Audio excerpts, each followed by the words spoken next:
মানুষের সঙ্গে কিভাবে আপনার পেশ হয়েছেন, কিভাবে আপনার ইসলামের প্রচার প্রসার করেছেন, নবী সাল্লাল্লাহু তাআলা আলাইহি ওয়াসাল্লামের স্ত্রীগণ কিভাবে পরিচালিত হয়েছেন, এইভাবে আপনাকে আমাকে পরিচালিত হতে হবে।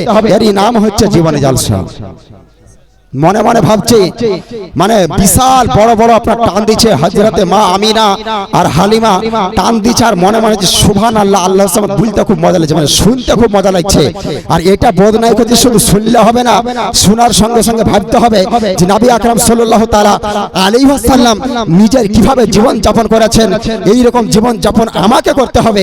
নবী সাল্লাল্লাহু তাআলা আলাইহি ওয়াসাল্লামকে আপনার ও আমার জন্য উদাহরণ করে পৃথিবীতে আমার আল্লাহ পাক রব্বুল আলামিন পাঠিয়েছেন। মুসলমান একজন মানুষকে কিভাবে জীবন যাপন করতে হবে তার দৃষ্টান্ত উদাহরণ দেওয়ার জন্য আপনাকে আপনার আমার নবীকে পৃথিবীতে পাঠানো হয়েছে। মা বোনেরা নিজেকে কিভাবে রাসূলুল্লাহ সাল্লাল্লাহু আলাইহি ওয়াসাল্লামের স্ত্রীগণ তেনার আম্মি জান জীবন যাপন করেছে সেটা জানার জন্য আপনাকে ভালোভাবে শুনতে হবে। এই দেখেন বক্তা আসছে, জোরে শুনে না লাগে নারায়ে তাকবীর, আল্লাহু আকবার, নারায়ে রিসালাত, মাসলাকে আলা, নিজেকে সেইভাবে যেভাবে নবী সাল্লাল্লাহু আলাইহি ওয়াসাল্লাম পরিচালিত হয়েছেন সেইভাবে আপনাকে আমাকে পরিচালিত হতে হবে। নবী সাল্লাল্লাহু তাআলা আলাইহি ওয়াসাল্লামের সাহাবে রাসূল যেভাবে পরিচালিত হয়েছেন সেইভাবে আপনাকে আমাকে পরিচালিত হতে হবে। তেনার স্ত্রীগণ তেনার আম্মি জানগণ যেভাবে পরিচালিত হয়েছেন সেইভাবে আপনাকে আমাকে পরিচালিত হতে হবে। আরে মুসলমান, এটাই তো হচ্ছে শিক্ষা যে রাসূল সাল্লাল্লাহু তাআলা আলাইহি ওয়াসাল্লাম কি শিক্ষা দিয়ে গেছেন, তেনার স্ত্রীর জন্য কি বলে গেছেন, মায়েদের জন্য কি বলেছেন, মহিলাদের জন্য কি বলেছেন, যুবক জওয়ানের জন্য কি বলেছেন, বুজুর্গানে দিনের জন্য কি বলেছেন, এই সমস্ত কিছু আপনার শ্রবণ করার পরে আপনাকে আমাকে সেই অনুযায়ী আমল করার নামই হচ্ছে জীবনী জলসা শ্রবণ করা। মুসলমান, তাই সময় সংকীর্ণ, আমি দেরি করব না, কিন্তু অপেক্ষা শুধু আপনাদের। আপনারা সেই সন্ধ্যা থেকে আপনাদেরকে আহ্বান করছি, বলতে বলতে আপনার 9টা বেজে গেল, কিন্তু এখনো পর্যন্ত আপনারা অনেকে আসেননি।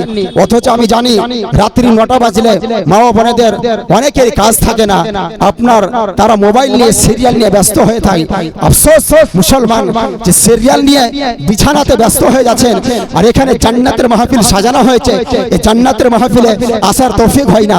কাল কিয়ামতের ময়দানে আপনি নিজের জন্য কি ভাবছেন, আপনার নিজের জন্য রেজাল্টের কথা কি ভাবছেন, যে আপনি আজকে আপনার গ্রামে জান্নাতের মাহফিল সাজানো হয়েছে, একজন আম্বিয়ার ওয়ারিস রয়েছে, মেহমানে রাসূল রয়েছে, নায়েবে রাসূল রয়েছে, আর আপনি সেই তাদের চেহারাখানা দর্শন করতে আসলেন না, নিজ গৃহে সিরিয়াল নিয়ে মত্ত হয়ে নিজের সন্তানের দিকে জোগাতে জোগাতে আপনি নিদ্রায় চলে গেলেন। সকাল হয়ে গেল, হয়তো আপনার ইন্তিকাল হয়ে যেতে পারে। মুসলমান, এইখানে আসবেন কোন কথাই, আলেমের কোন শব্দতে, আলেমের কোন সেন্টেন্সে আপনার পরিবর্তন হয়ে যাবে, আলেমের কোন কথাই যে আপনি হেদায়েত প্রাপ্ত হয়ে যাবেন, সেটা আল্লাহ তাআলাই ভালো জানেন। মুসলমান, আপনাকে আরেকটা কথা বলি যে আজকে এই মাহফিল, কোন মাহফিলে এসেছেন, কোন জায়গায় এসেছেন, সাহাবে রাসূলগণকে জিজ্ঞাসা করুন। আমার সাহাবে রাসূলগণকে, আমার শাহিনশাহ জিবেকার মাদানীকে তাজদার সাইয়্যিদ আবরার আখিয়ার নবী মুহাম্মদ রাসূল সাল্লাল্লাহু তাআলা আলাইহি ওয়াসাল্লাম ইরশাদ করলেন, ব্রাদার মিলাত ইসলামিয়া ইরশাদ কি করলেন, বলে হে আমার সাহাবাবর্গ, শোনো শোনো, তোমরা কি পৃথিবী প্রান্তরে জান্নাত দেখেছো? জান্নাত কি দেখেছো তোমরা? সাহাবে রাসূলরা জিজ্ঞাসা করলেন, লা ইয়া রাসূলুল্লাহ, বলে ইয়া রাসূলুল্লাহ, ইয়া হাবিবাল্লাহ, পৃথিবী প্রান্তরে কি জান্নাত দেখা যায়? পৃথিবী প্রান্তরে জান্নাত দেখা কি সম্ভব? আমার শাহিন সাহেব জিবাকার মাদানীকে তাজদার দোনো জাহানের মালিক মুক্তার পয়গম্বর নবী বললেন, বলে শোনো সাহাবে রাসূল, তোমাদেরকে আজকে পৃথিবীতে যে জান্নাত দেখা যায় এটার দৃষ্টান্ত দিয়ে যাব। বলে কিভাবে?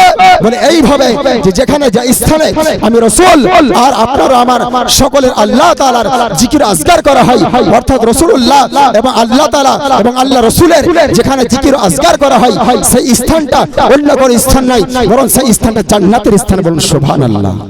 মুসলমান, তাহলে যেখানে আল্লাহ আল্লাহ রাসূলের জিকির আজকার করা হয়, যেখানে আল্লাহ আল্লাহ রাসূলের গুণগান করা হয়, সেই স্থানটা হচ্ছে জান্নাতের মাহফিল, সেই জায়গাটা হচ্ছে জান্নাতের জায়গা, সেই টুকরাটা হচ্ছে জান্নাতের টুকরা। আর এই জান্নাতের টুকরাতে আমাদের আসছে বিশাল মানে অ্যালার্জি। বিশাল অ্যালার্জি। মেলাতে খুব ভালো লাগে, মানে মেলাতে আপনার শয়তান থাকে, বুঝতে পারলেন কিনা?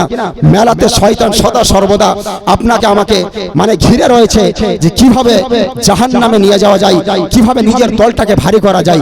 আর আমরা এত বোকা যে শয়তানের সঙ্গে সঙ্গ দিচ্ছি, আপনার মুসলমান শয়তানের সাথে ভাগাভাগি করছি না, শয়তানের সঙ্গে আপনার পাল্লা দিয়ে পেরে উঠতে পারছি না। যে যেখানে নবীর মাহফিল আজকে সাজানো হয়েছে, নবী সম্পর্কে জীবনী জালসা হবে, আলিম সম্প্রদায় নবীর জীবনী বর্ণনা করবে। মুসলমান কালকেও বলেছে, আজকেও বলছে, একজন আলেমে দ্বীনের চেহারা দর্শন করবেন তো ইবাদত হবে। আলেমে দ্বীনের মুখ থেকে, জবান থেকে জীবনী জালসা শ্রবণ করবেন তো ইবাদত হবে। আর শ্রবণ করার পরে আমল করবেন তো সবচাইতে বড় ইবাদত হবে। সুবহানাল্লাহ। আর এত কিছু বলার পরে তৌফিক হয় না। মুসলমান দোয়া করব আল্লাহ তাআলা আপনাদেরকে বুঝার জানার তৌফিক দান করুক, যে আপনারা আপনাদের গ্রামেই জালসার আয়োজন করা হয়েছে, অথচ আমি জানি যে এখন ঈদের সময়, ঈদের মৌসুম, যুবক জওয়ানেরা, বৃদ্ধ মানুষেরা, মুসল্লি বৃন্দরা যদি এখন সবাই এসে বসে যায়, তাহলে এই জায়গাটা আমার মনে বলছে যে দেওয়া সম্ভব হবে না। এই জায়গাটা ছোট হয়ে যাবে, এই জায়গাটা সংক্ষিপ্ত হয়ে যাবে। কিন্তু আপনারা আসছেন না, আসবেন না। ব্রাদার মিলাত ইসলামিয়া, আল্লাহ আপনাদেরকে হেদায়েত দান করুক, যে জীবনী জালসাতে আসার জন্য, জীবনী জালসা শ্রবণ করার জন্য আল্লাহ তাআলা হেদায়েত দান করুক। আমি দোয়া প্রার্থনা করব যে কাল কিয়ামতের ময়দানে যাতে আপনাদের রেজাল্টটা জাহান্নামী না হয়, আপনাদের রেজাল্টটা যেন জান্নাতি হয়। একজন ইমাম সাহেব হিসাবে আমার এটাই দোয়া থাকবে যে আল্লাহ তাআলা সদা সর্বদা যেন আপনাকে হেফাজত করে, আল্লাহ তাআলা সদা সর্বদা যেন আপনার মঙ্গল কামনার জন্য আমি আল্লাহর কাছে রিকোয়েস্ট করব, ফরিয়াদ করব যে মুসলমান আপনারা যদি আবার বুঝছেন না, কিন্তু তবু আল্লাহর কাছে আমাকে ফরিয়াদ করতে হবে। তাই যদি আমার কথা কারো কর্ণ গুহারে পৌঁছাই, তার বিলম্ব করবেন না। মুসলমান চলে আসুন। আমি তো দেখছি যে যারাকে আমি দেখছি এনাদের মধ্যে অনেকেই আছেন যারা হয়তো 5 ওয়াক্ত নামাজে হাজিরা দেন না। আবার আমি এই সমস্ত ব্যক্তিকে দেখছি না যে যারা 5 ওয়াক্ত নামাজে হাজিরা দেন। কয়েকজন ব্যক্তি 5 ওয়াক্ত নামাজে হাজিরা দেনেওয়ালা ব্যক্তিরাই তো উপস্থিত হয়নি। তার অন্যান্য মানুষ যারা নামাজ যে ধারের কাছে আসছে না, যারা নামাজ বিষয় বুঝে না, যারা নামাজ আদায় করে না, তাহলে সেই সমস্ত মানুষ কিভাবে আসবে? অতএব বোঝা দরকার, সংযত হওয়া দরকার। সময় চলে গেল, বুঝতে বুঝতে সময় শেষ, আর আমারও বুঝাতে বুঝাতে সময় শেষ। মুসলমান আল্লাহ তাআলা হেদায়েত দান করুক। বক্তাকে সামনে বসিয়ে রেখে বেশি বলা সম্ভব নয়। যাই হোক, এখন আপনাদের সম্মুখে জীবনী বক্তা এসেছেন, আপনারা এনাকে মাইক্রোফোন ছেড়ে দিব। আপনাদের যদি মূল্যবান সময় অপচয় না হয়, যদি নিজের বাসভবনের কাজ যদি সমাপ্ত হয়, তবে আপনারা চলে আসুন।